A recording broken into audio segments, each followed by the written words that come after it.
Welcome to Spectrum Perspectives, real talk with parents, professionals, and autism advocates. With your host, Cindy Gellermini. Hey everyone, welcome to part 2 of my interview with my friend Stacy. You'll be fascinated as we talk about her trials trying to find programs for Louie after he turned 21 and how they've dealt with having no program during COVID.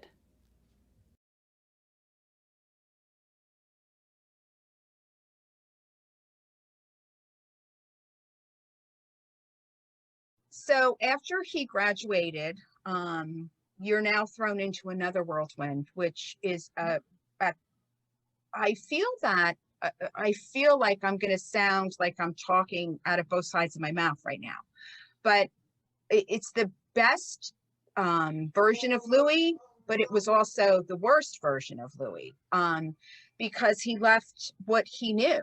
And I left what I knew. So now on top of everything else, I have anxiety. So of course they feed off of that, right? Mm-hmm. So we got a phone call that Louie could go interview for a program, which I won't mention because it would have to be a nightmare. So it's very well known. I don't like people to mention mention school districts and places. So it came highly recommended. Yeah, exactly. I would never do that because I'm sure it's great for somebody else. It just wasn't great for us. And that's how our world is. What works for you might not work for me. Like I totally understand that. Right. So I was very excited because I heard it was so hard to get your first question though. Now, how did you even find out about this program? Because for me, again, I'm a couple of years ahead of you with this. Correct. Okay. Basically, they just like hand you like a book and say, here, it's up to you. Go call. Make the phone calls. You're on your own. Absolutely. Go find these places. Well, this was another thing. You're totally on your own. They're like transition coordinator at the GLC. The gentleman was amazing. I mean, I called him like 3 times a day, emailed him. He would call me. He understood that the system was broken. He totally got it. Mm-hmm. But I did get a phone call and they said, we have a spot open at one place, but to get you where you want to go, you have to go to this other place first. Oh. So we'll get you into the program. Right. One place, and then we'll get you on the list and you can go where you want to go. And I said, done, I'm in. Well, it was unbelievably horrible. Louie, it was, for instance, I walked in the very first day of this program and me and my ex-husband walk him in. Now, again, he's got a ton of anxiety. What helps for us is we prep people on Louie. What you kind of need to do to help him ease in so he doesn't have behaviors. Right. Because now when you're dealing with the state, the rules are complete. You're not just getting a phone call from the teacher. You're now getting a phone call from someone from the state. You have a support coordinator who knows nothing about you, right? Which is something else I didn't know about. You have to find a support coordinator that is familiar with your county. Mm-hmm. Even though my support coordinator, I love her. I really got super lucky by picking out of a hat because when you need a support coordinator, you have to just call. And if you like the way the person sounds on the phone, then you go with their company and you're like, oh my God, okay.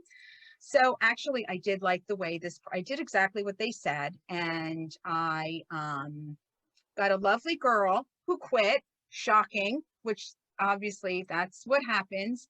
And I was handed down to another woman. Her name is Deborah and she's lovely and she's Louie's support coordinator to this day. And I adore her. But anyway, so we go into this new program and there's a girl sitting at the desk at a table in a big lunchroom, it looks like.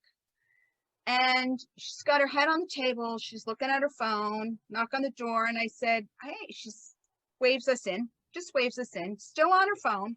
And I said, this is Louie Madden. It's his first day. And she's like, oh, you can just bring him in. Okay. Good security there. Yeah. That was it. No, we walked right in the door. She was the only one there. It was just terrible. Mm-hmm. So we left him there and I sat in the parking lot across the street all day. That was my day. I called my dad because I worked for my parents, and I said, not coming in. And I did that for the duration of how long he was there for, which was only 30 days. And he actually got kicked out, if you could believe that. Well, did they have other kids with autistic behaviors in that program? Absolutely. So they obviously had it's not like they're not familiar with the behavior. No, it was just the overturn. The people were different all the time. He was, or the members? The staff. Yeah, the staff was overturns different all the time. The staff was always flipping. Always. And it's because they're not trained. They're not trained properly. They don't know what they're doing, and they are minimum wage. And the job doesn't pay enough. And it's hard. Yes, agreed. The way the system is for our adult children is just terrible and awful. That's why I started my video blog. Yes, it's so important to, I mean, one day I got so Louie was, so they give the newcomers a shadow. And so I had this gentleman who had my phone number. I would text him. I would, this is what I give Louie for lunch. This is what he likes. This is what. So one day I texted him. I said, hey, just checking in on Louie. And he's like, oh, well, he just got here. Now, meanwhile, it's like 2:00 in the afternoon. He's like, they ran out of gas on 78. and so he was stuck on the highway all day. Didn't get a phone call. So meanwhile, he was stuck because they pick you up. They would pick Louie up.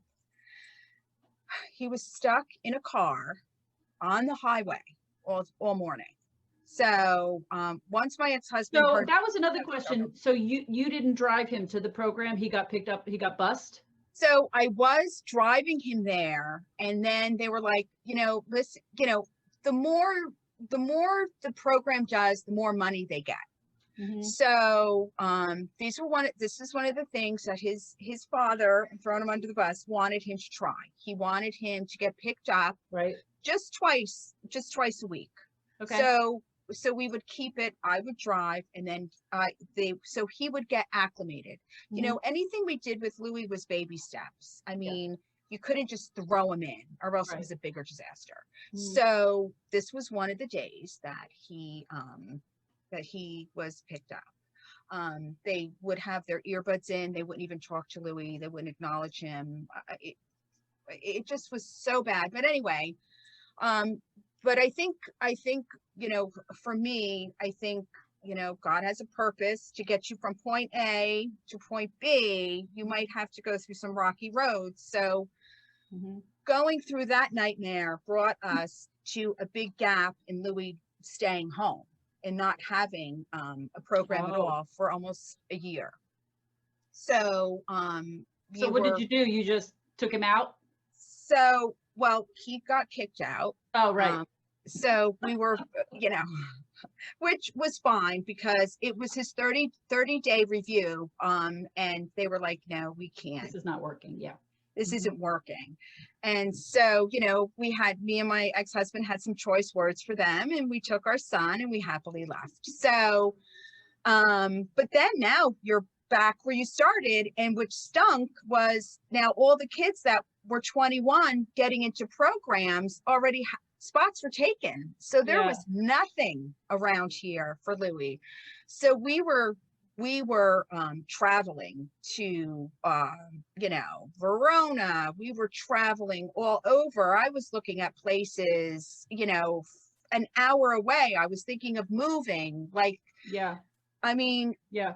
We looked at a place out 78, like a half hour, 45 minutes away. Yeah. And I really liked the place. I really liked the place. It was a beautiful place, but they said, we don't provide transportation. They expected him to get on a public bus. Public transportation? I know. I'm like, okay. He's mentally a toddler. Would you put a 1.5-year-old on it, expect him to get on a bus and get to where they need to? I'm like, no, this isn't gonna work. Yeah, come on, really? I know. Some things just make you chuckle. You're like, okay, I'm just gonna pass. Yeah. So. Or there's other programs I've heard, if they have seizures, they won't take them. If they have Oh, behaviors, they won't oh, they take have them. behaviors, they won't You take know. them. Yeah. How can you not take a special needs child? Of course, everyone has a behavior. So, so I got on the computer again. I actually reconnected with the transition coordinator at the DLC. Again, helped me out.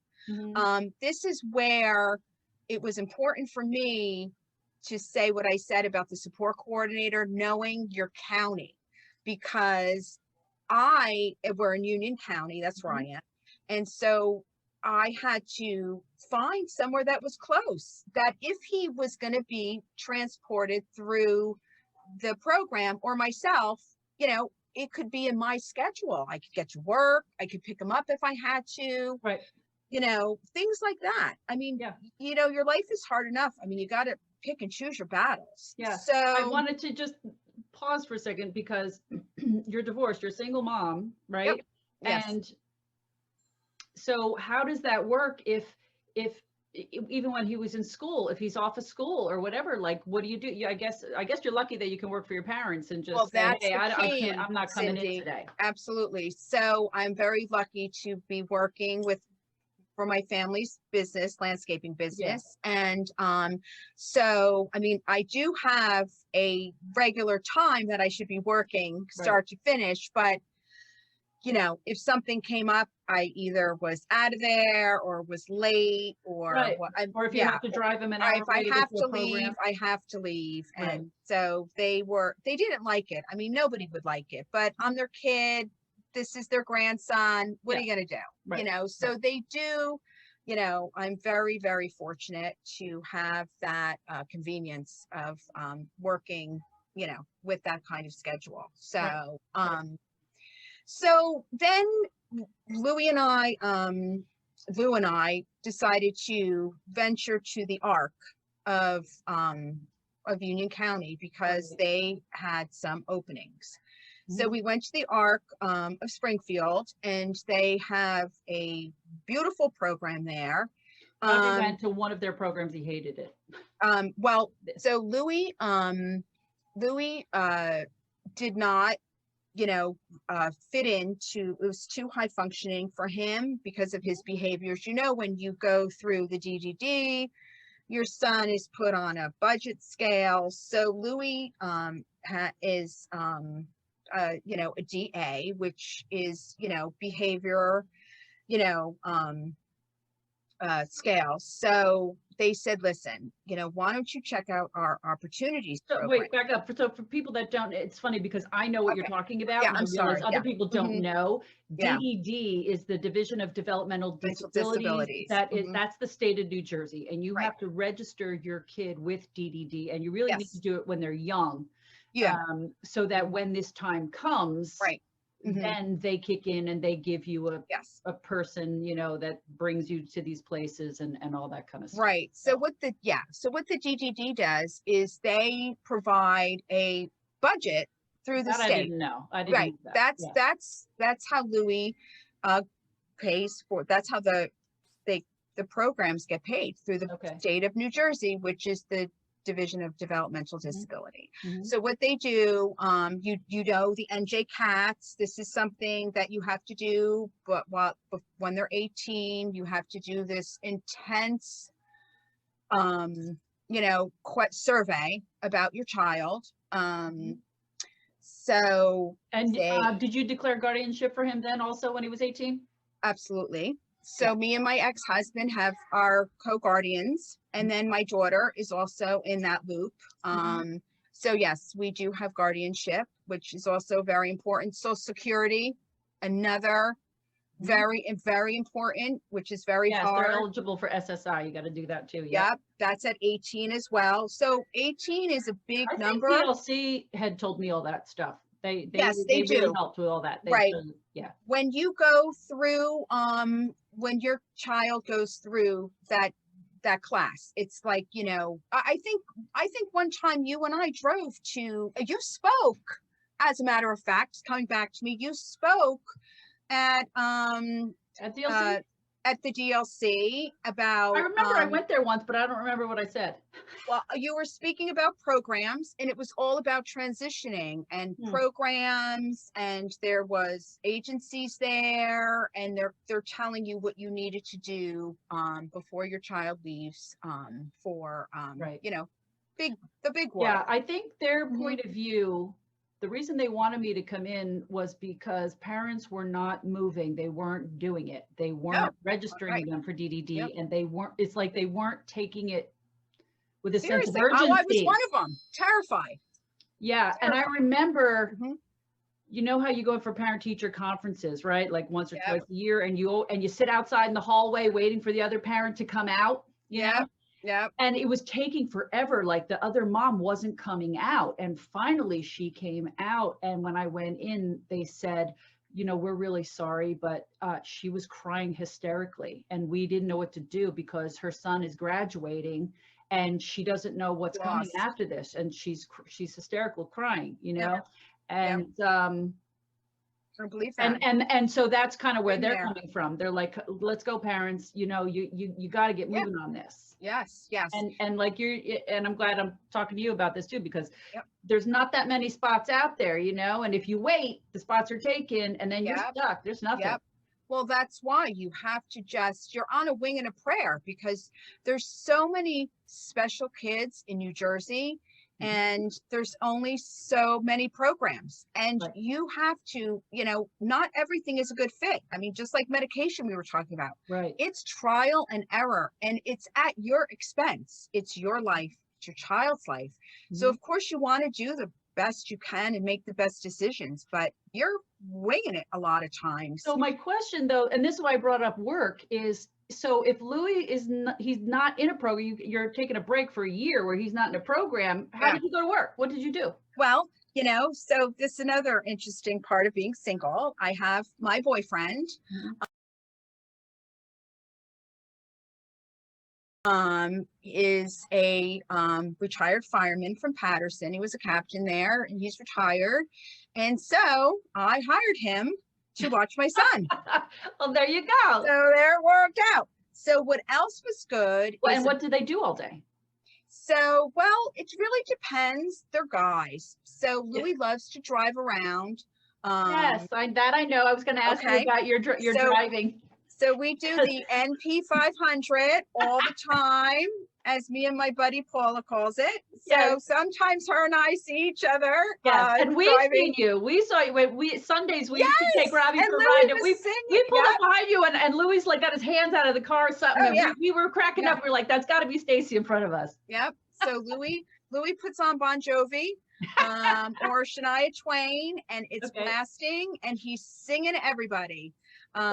So, and that's what he likes to do. So what they'll do is they'll, they have their routine in the morning, and sometimes it works and sometimes it doesn't. We'll take them to Bryant Park. They walk around. Mhm. I have two big dogs in this tiny house. I have a shepherd and a rescue half pit bull.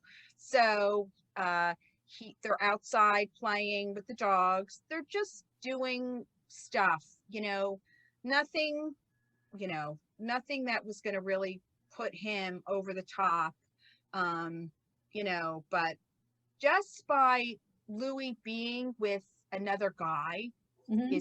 is huge, because he mimics, that's another characteristic of Fragile X. They Oh, mimic. okay. So he wants to be a cool dude. He wants to hang out. They sit Yeah. and they watch fishing. They, Mhm. sit out on the front porch and watch the cars go by. I mean, Right. just whatever the day, whatever Right. the day does. Right. Sometimes it's good and sometimes it's not. So, Right. Right. but it's So helpful. did you find another program after that or no?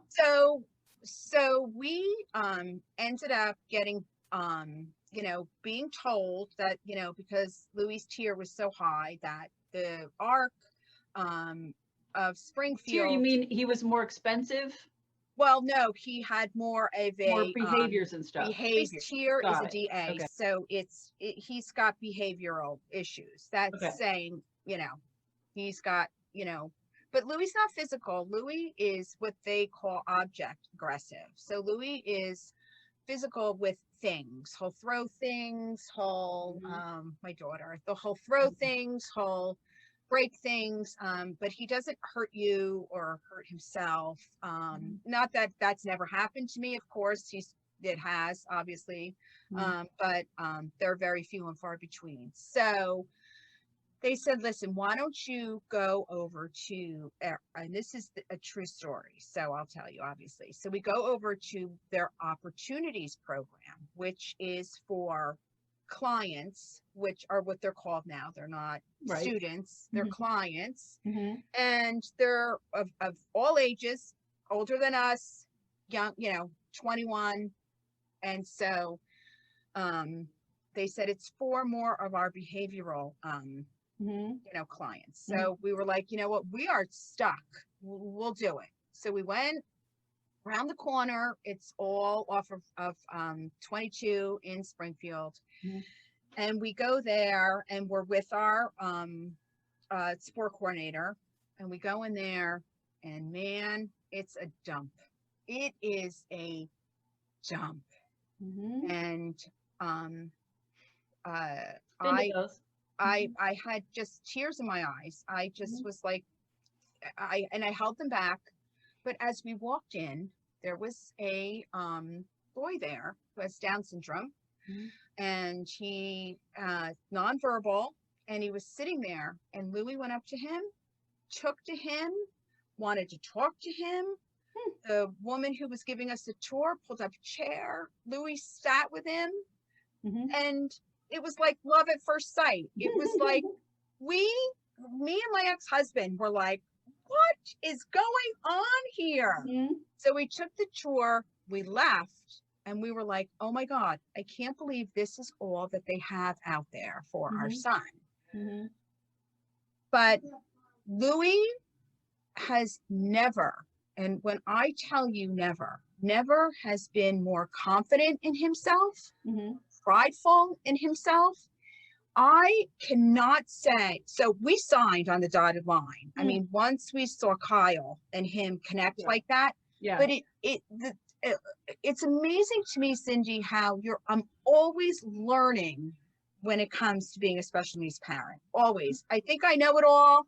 And then something like, it's not, you can never judge a book by its cover, because this place was just, tiles missing in the ceiling, old ratty stuff. Right. They don't care about that stuff. They don't care about what we care about. Right. Yeah. Exactly. So, I mean, so he doesn't see that. No. He just saw Kyle. And don't forget, he's a guy. Right. They don't care about anything either. Right. Yeah, we want it to be pretty. Yeah, exactly. Sure. Of course we do. So Louie has never been happier. So is he taking a bus there, or do you have to drop him off, or? So what I have, so he could do transportation, but since it's right in Springfield, I go right across 22, I turn around, I go down the hill, and I'm right back at work. Yeah. So I just do a half a loop. And then Ron is my boyfriend, picks him up because, of course, they don't go till 5 o'clock like normal people, 2:30. Right. Got to go get them. Yeah. So it's 8:30 to 2:30. So Ron picks him up and brings him home, and then I'm home at 4 o'clock. Oh, well, there you go. Now, what about this past year with COVID? Are they open? No. So they opened all year. So they opened for a month, and they gave the parents the option to all the clients that lived home could go to the program. Okay. And all the ones that were residential, they were not allowed. So I jumped on it. I was like, absolutely. I mean, literally, when I tell you he walks in there happy, he comes home happy. I mean, it's amazing how he wants to do stuff in the kitchen now, because I mean, they solely work on taking care of Louie's needs, and it's amazing. They are the most amazing. I cannot say anything I can't, I could go on and on. Anyway, so I was like, And to your absolutely. point before is that Robbie hated that program. I mean, Isn't it that probably funny? wasn't the same one, but run by the same people. He Right, absolutely hated it, right. and Yeah. Louis loves it. And So, oh, they're Louie's all different. thriving. Yeah. Yes, it all Mhm. depends on the fit. Right. And that's why it's so important. But I will tell you this, what we did when we first started there was Louis went in, he only stayed the first week, he stayed an hour. The second week, he stayed 2 hours. Right. The third week, You he warmed him up stayed to through it. lunch. Yeah. I mean, it was a grueling process. And it's, Mhm. of course, for someone who doesn't have the luxury of leaving at 11 o'clock and dropping them off at, 9 o'clock or 8:30. So, but I was lucky enough, and baby steps, everything for Louis is baby steps. And all of a sudden I got the call and they're like, no, he's staying. And I was like, yes. And there he was, and now he doesn't want to leave. So, yeah, it's, So now, so they opened for a month, and I guess they shut down again. So now he's just been yes. home for the So now for he's the rest. home. Yep. And So now he's home. They did actually, which I'm so grateful for. He's gotten his first vaccination through Walgreens through the ARC. He was supposed to go tomorrow. will he wear a mask? So I'm good. He's a ball buster. He won't wear a mask with me, right? He will not wear a mask with me. He will wear a mask with Ron. He will wear a mask with his dad. He will wear a mask with his tutors. Okay. So, but it's very, sometimes it's 5 minutes, sometimes it's 5 seconds. So, when they offered the vaccination, I'm still on the fence, but I was like, you know what? He doesn't wear a mask. I want him to get back to program. I want him just to, as soon as life can start moving forward, I want to be ready. And so here we are. But they haven't mentioned if they're going to open yet. No, March 1st, we're going to be getting some type of notification. Okay. I mean, it's been a year. So I have one last question for Sure. you. If you had access to, say, the governor or senator or somebody who's a policymaker for New Jersey, what would be something that you think is really important that needs to be addressed or changed to help kids like ours? I think first and foremost, I think the people who work with our children should get paid more. I think they should not be treated like secondhand citizens sometimes, because their jobs are the hardest jobs out there going. My daughter just sneezed. See, it's true. So I really feel that they need to also be educated more on all types of different disabilities. I think the child who has this compared to the child who has that, they're not the same. And there's so many people that really, truly love their job and love the disabled people that they work for. But they're getting thrown around, especially now with COVID. They're just getting thrown around. I really feel that there needs to be more in the budget for what they should be doing in life skills. I also feel how they live after. I mean, I'm not, one of the cruelties of this is that, you're never going to be able to take care of them forever. I'm not going to be able to do this. I'm already tired. Right, and that was my other 24 question. years. Yeah. That's my other question is, where do you see his future? You've declared guardianship, and that's just always something they tell you have to think about someday when you're not here anymore. Who's going to take care of them? Where are they going to live?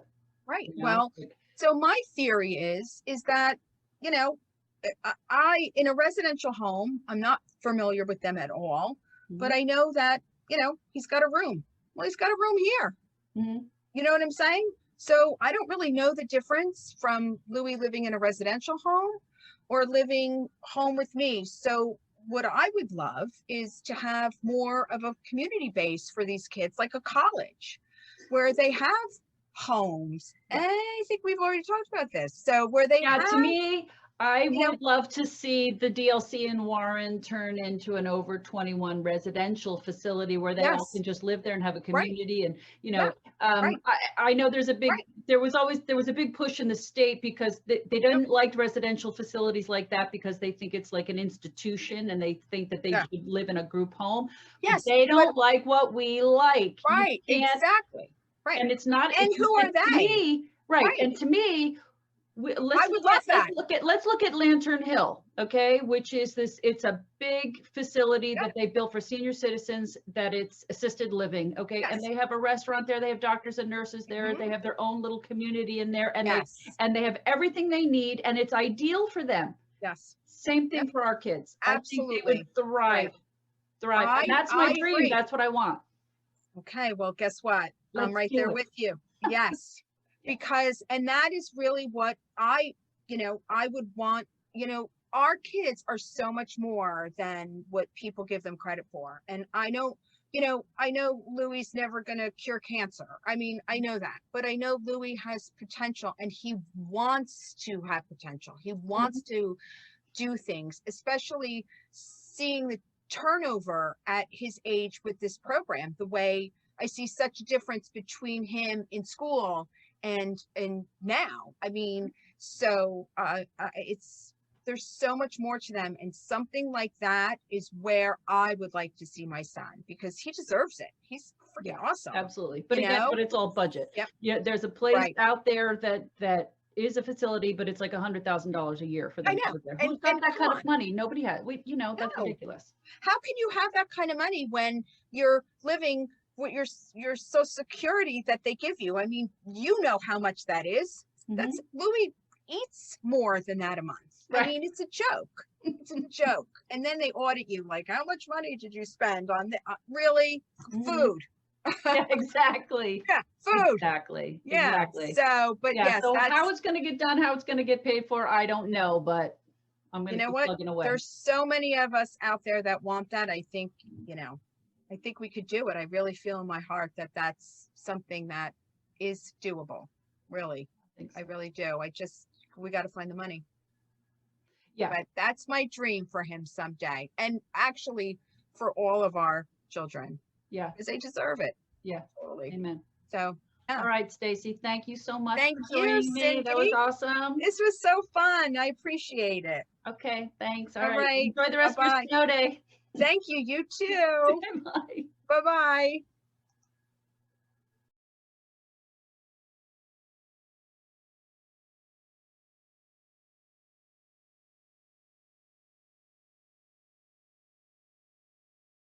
That's it for today's episode.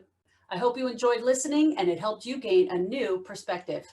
If you're interested in buying our book series, Robbie's World and His Spectrum of Adventures, the link will be in our episode description as well as my Instagram and Facebook pages. If you enjoyed the show and you'd like more content, please be sure to hit that like button, follow us, and don't forget to leave us a great review. Thank you for joining us. Be sure to join us again on our next episode of Spectrum Perspectives. Thank you for joining us today. Be sure to join us again on our next episode of Spectrum Perspectives.